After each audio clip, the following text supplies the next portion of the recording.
ایک درویش نے اللہ سے دعا کی کہ مجھے بغیر محنت کے حلال رزق عطا فرما، تاکہ رزق کی تلاش میں میرا وقت ضائع نہ ہو اور میں زیادہ سے زیادہ عبادت کر سکوں۔ اس کی دعا قبول ہو گئی اور اس نے خواب میں کسی پہاڑی کے نزدیک جنگل دیکھا۔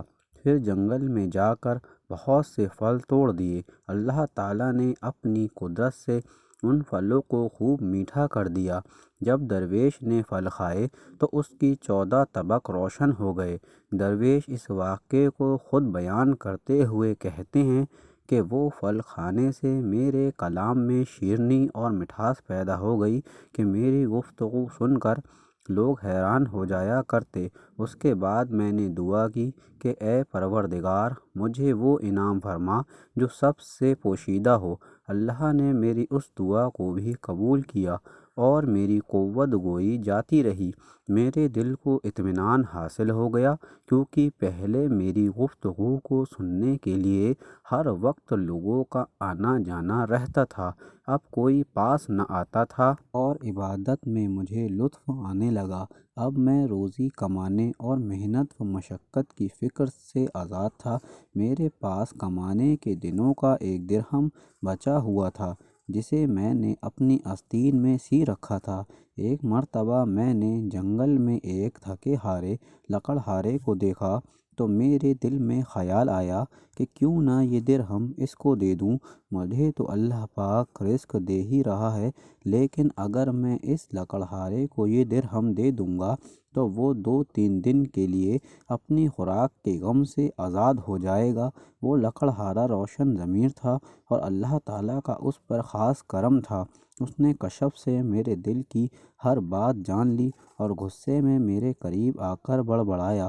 اس کی بات تو میں سمجھ نہ سکا، مگر اس کے غصے کا میرے دل پر اثر ضرور ہوا۔ اس بزرگ نے لکڑیوں کا گٹھر زمین پر رکھا اور شیر کی سی تیزی سے میری جانب بڑھا۔ اس کا جلال دیکھ کر مجھ پر ہیبت طاری ہو گئی۔ اس نے کہا، اے اللہ، تیرے وہ بندے جو تیری بارگاہ میں مقرب ہیں اور جن کی دعا قبولیت کا درجہ رکھتی ہے، میں ان کے وسیلے سے تیری وہ مہربانی چاہتا ہوں کہ یہ سب لکڑیاں سونے کی بن جائیں۔ یہ دیکھ کر مجھے کچھ ہوش نہ رہا۔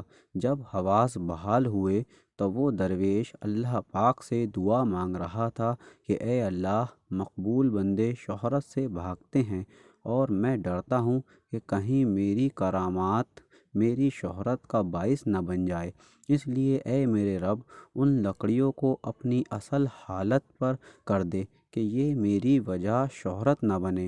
اور پھر وہ لکڑیاں اپنی اصل حالت میں آ گئیں اور وہ درویش آدمی گٹھر اٹھا کر اپنی راہ چل دیا۔